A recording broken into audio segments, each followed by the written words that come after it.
Cristo vive y Cristo viene pronto. Quiero compartir un corto pensamiento que se encuentra en el libro de los Hechos, en el capítulo 17. Dice así la palabra del Señor, en el versículo 21. Porque pasando y mirando vuestros santuarios, hallé también un altar en el cual estaba esta inscripción: al Dios no conocido, al que vosotros adoráis, pues sin conocerle es a quien yo os anuncio. Padre, te doy gracias porque me permites exponer esta corta reflexión, Señor. Te sigo pidiendo la guianza de tu precioso Espíritu Santo, y para todos aquellos que están dispuestos a abrir su corazón para que pueda llegar el mensaje a su corazón. Al Dios no conocido quiero compartir este corto pensamiento. Yo hace tiempo prediqué este mensaje en las Islas Marías, ya hace unos años. Así es que este pensamiento nos dice que Pablo estaba esperando en Atenas a Timoteo y a Silas.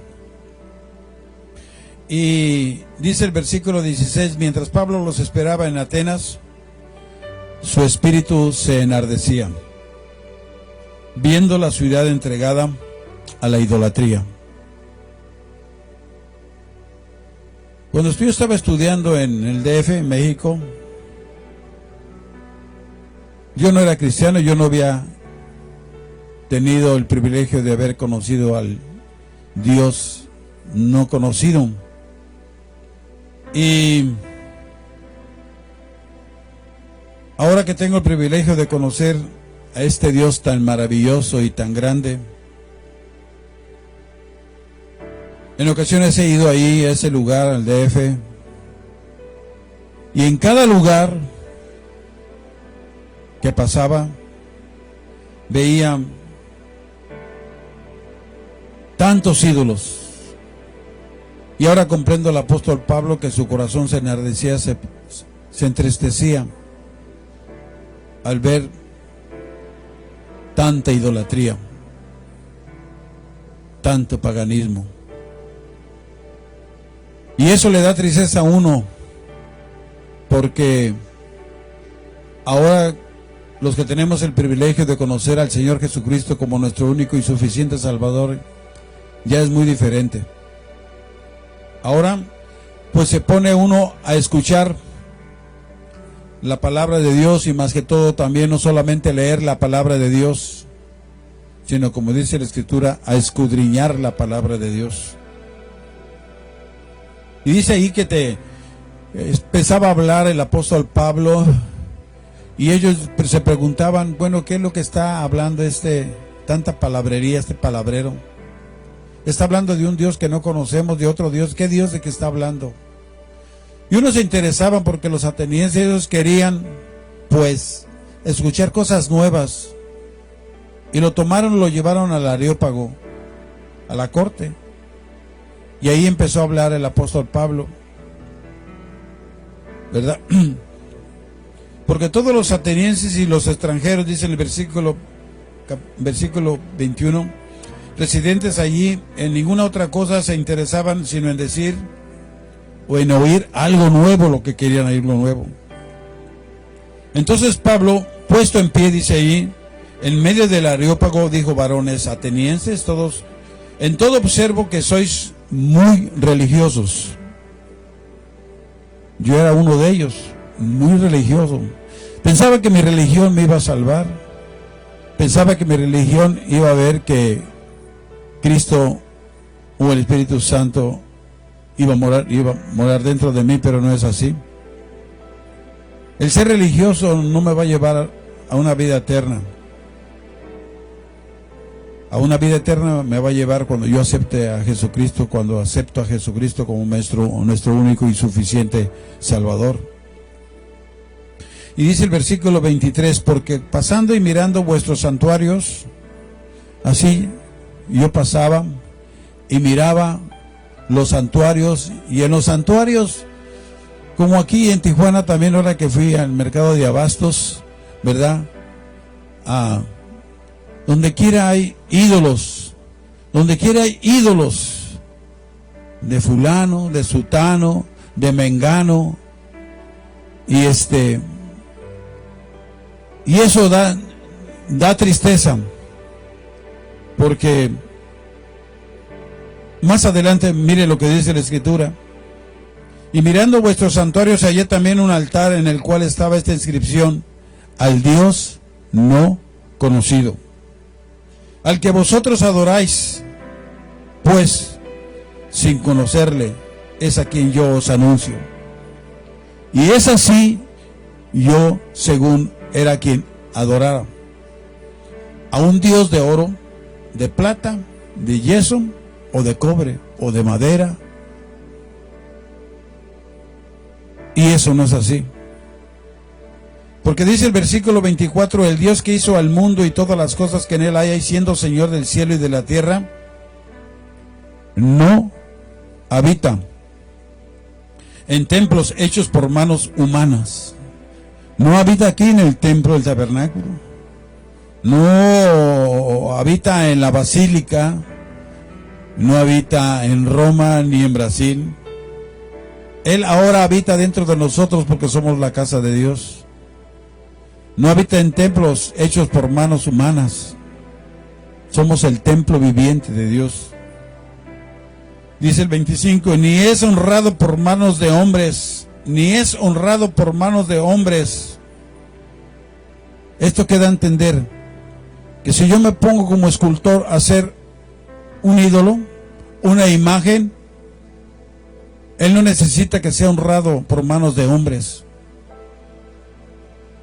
como si necesitase de algo, pues él es quien da a todos vida y aliento a todas las cosas.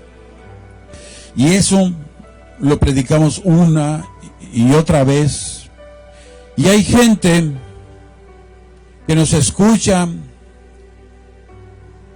y les volvemos a decir, tanto como parientes de uno, y les decimos que hay un Dios vivo, no un Dios hechos por manos de hombre.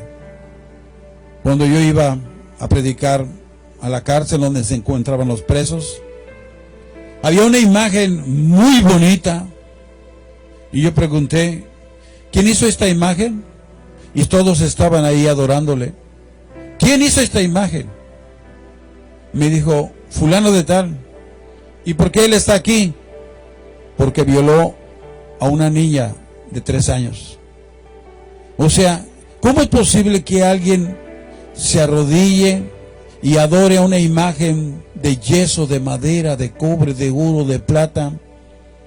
Unas manos que violaron una niña de 3 años. Dios no necesita de eso.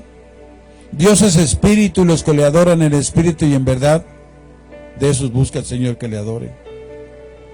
Y dice el 29, siendo pues linaje de Dios, no debemos pensar que la divinidad sea semejante, mire lo que dice aquí, dice bien clarito, que sea semejante a oro, o plata, o piedra, escultura de arte, o de imaginación de hombres. Puede usted escuchar y leer la palabra de Dios, su Biblia, ahí en el libro de los Hechos, es lo mismo que dice. No necesita la honra nadie más que el único Dios que vive para siempre, Jesús de Nazaret. Pero Dios dice aquí, habiendo pasado por alto los tiempos de esa ignorancia, ahora manda a todos los hombres, en lugar que sé que la palabra que no les gusta escuchar a la gente y no les gusta decir a los predicadores, a la mayoría, que se arrepientan. ¿Y de qué me voy a arrepentir? ¿Cómo que de qué te vas a arrepentir?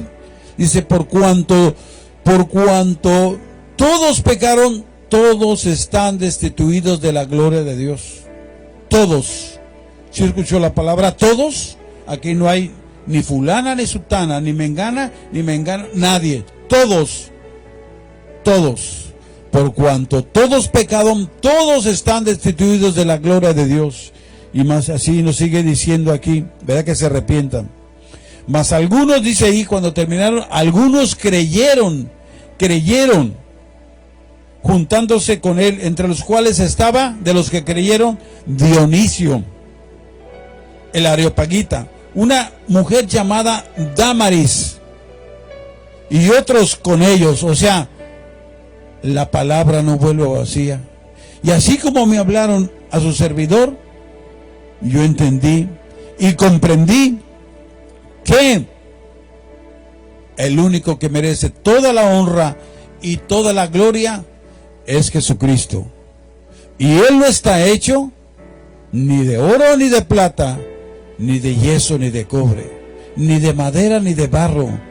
Él es espíritu y Él mora dentro de nosotros. Somos la casa de Dios, somos el templo viviente, y por lo tanto nosotros debemos de adorarlo en espíritu y en verdad. Y no me he de cansar de hablarle a la gente, a mi familia, a mis parientes, que tenemos que doblar rodilla al único que tiene ojos y ve, al único que tiene boca y habla, al único que tiene manos y palpa, al único que tiene pies y camina. Es al Dios que yo no conocía, pero ahora mis ojos espirituales lo ven. De oídos lo había oído, mas ahora mis ojos espirituales lo ven. Espero en Dios que este mensaje corto les sea de bendición a todos aquellos que tienen un Dios no conocido, que lleva a ver el momento que lo conozca, y cuando lo conozca ya no va a ser el mismo, la misma. Que Dios me lo siga bendiciendo. Se despide su hermano y amigo, el pastor Carlos Parga. Gracias.